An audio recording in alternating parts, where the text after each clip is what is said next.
एक ईमानदार किसान की कहानी। एक गांव में एक गरीब किसान रहता था। वो बहुत ही ईमानदार और मेहनती आदमी था। वह अपने छोटे से खेत में काम करता और बहुत ही खुश रहता था। पूरे गांव में किसान की ईमानदारी के बहुत ही चर्चा थे। उसका एक दोस्त था जो उस गांव के राजा के यहाँ सिपाही का काम करता था। वो किसान से उसके घर रोज मिलने जाता था।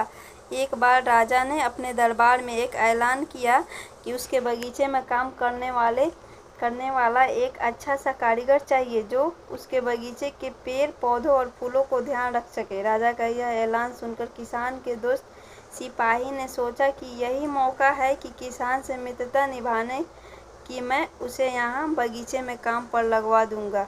उसका वह मेरा साथ भी रहेगा एवं किसान का भला भी हो जाएगा। यह सोचकर उसने राजा से कहा कि महाराज, मैं आपके लिए एक ऐसे आदमी को लेकर आऊँगा जो यह काम अच्छे से कर लेगा। सभी राजा ने उस सिपाही को आदेश दिया कि जाओ, कल से ही बगीचे में काम करने के लिए कह दो। उसी वक्त वह सिपाही अपने दोस्त किसान के पास पहुंच गया और उसने किसान को बगीचे के काम की सारी बात बता दी। किसान ने भी काम करने के लिए खुशी खुशी हाँ कर दिया।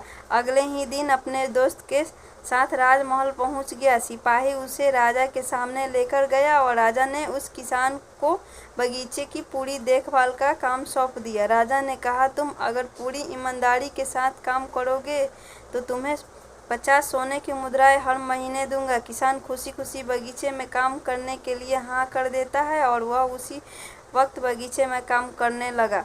किसान बगीचे में बहुत दिल लगाकर काम करता था। कुछ दिन बीत गए। किसान ने बगीचे को बहुत सुंदर व हरा भरा बना दिया। राजा को उसका काम बहुत पसंद आया। एक दिन किसान बगीचे में कुछ खुदाई कर रहा था तो उसने जमीन के नीचे कुछ महसूस किया। तो उसने खुदाई की तो वहां नीचे एक बड़ी सी संदूक थी। किसान ने वह संदूक बाहर निकाला और खोला तो क्या देखा, वह सोने और चांदी से भरी हुई थी। वह देखकर किसान बहुत खुश हुआ और अपनी ईमानदारी दिखाते हुए राजा के पास पहुंचा। राजा किसान की ईमानदारी देखकर बहुत खुश हुआ और उसके साथ वहां गया जहां किसान ने खजाना निकाला था। राजा ने देखा तो कहा, यह खजाना तो हमारे पुरखों का है। हम कई वर्षों से इसे खोज रहे थे। खजाना देख राजा बहुत ही खुश हो जाता है। राजा अगले दिन किसान को पूछता है, तुम्हें क्या इनाम चाहिए? किसान बोला, मालिक, मुझे कुछ नहीं चाहिए। मेरे पास जो भी है मैं उसी में खुश हूँ। राजा उसकी इतनी अच्छी बात सुनकर और खुश हो गया और उसने किसान को अपनी मंत्री बनाने का फैसला किया।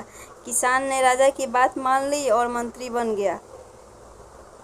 इस कहानी से हमें क्या सीख मिलती है? ईमानदारी से कोई काम करनी चाहिए।